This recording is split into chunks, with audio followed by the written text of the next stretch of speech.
Hej så og velkommen til Elektroniktest. I dag skal vi have filmet med 4K video. Det er noget af det nyeste, vi skal filme med på vores side. Men det vi skal have testet i dag, vi skal ikke have testet det, vi skal have unboxet det. Det er en pakke fra Synology. Det er en af deres NAS-server, der lige har været med på CeBIT. Det er en messe, der er nede i Tyskland.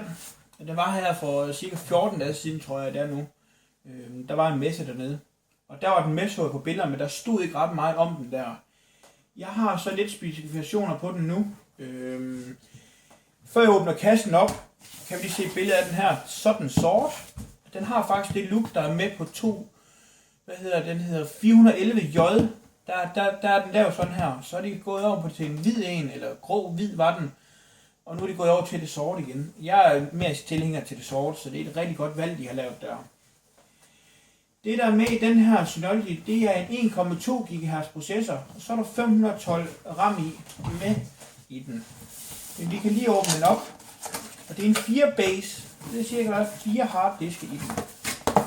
Og jeg håber vores autofokus på kameraet, det er godt nok, så det ikke står og bliver sløret for jer. Vi pakker lige selve serveren ud, resten har vi ikke brug for, det er bare ledninger og kabler. Men lad os lige se, hvad der følger med her. Her har vi selve NAS'en. Den er rigtig pæn. Jeg kan godt lide det sort nu. Og strømkabel, som vi kender det, der er ikke så meget at vise. Og der er 45 internetkabel til din router. Og så er der en lille guide, velkomstguide hertil. Quick installationsguide. Men vi bruger ikke guides. Vi bruger heller ikke manualer. Vi finder ud af det selv. Så er der skruer med. De her, de er til at sætte din harddisk fast til de her slides, der er herinde. Jeg vil selvfølgelig åbne, men først vil jeg lige forklare, hvad der er ude på, hvad du ser her. Her foran har vi en masse LED-lys, der vil lyse op.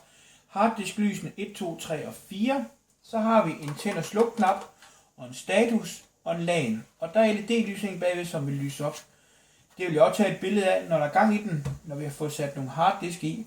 Og harddisk vil jeg sætte i sammen med jer. Der kommer en lille video ved siden af på vores anmeldelse, hvor I kan se, hvordan man monterer harddiskene. Her foran har det også et rillet look. Inde bagved her, der skrå op bagved, der er der faktisk riller ind igennem, så det får et godt airflow igennem, så man får trukket noget ren luft ind og ud i bagenden. Man kan ikke se det her, så det er godt kamufleret.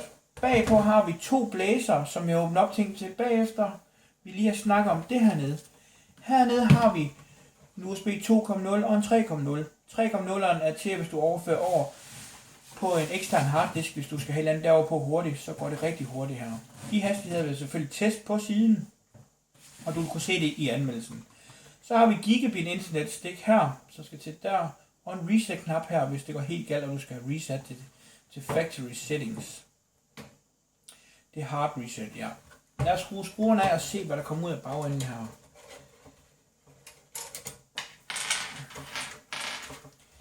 Men det er rigtig lækkert, det her sort aluminium her.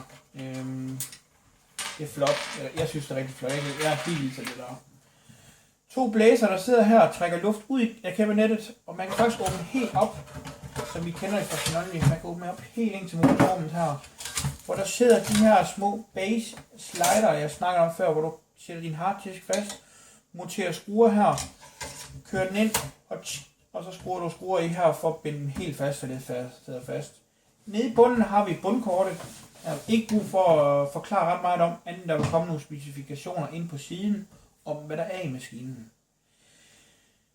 Indtil videre kan der være 20 TB harddisk i alt kapacitet. Det er max, så det er i hvert fald det er rigeligt, vil jeg sige, til et almindeligt hjemmebrug. Der er det mere end rigeligt. En ting, jeg lige skal huske at sige, når jeg nu har alle vores seere på siden, så vil jeg lige sige, at jeg håber, I synes, at vores nye design på siden er flot. Vi har jo en webdesigner, der hedder Kasper, som er medejer af siden.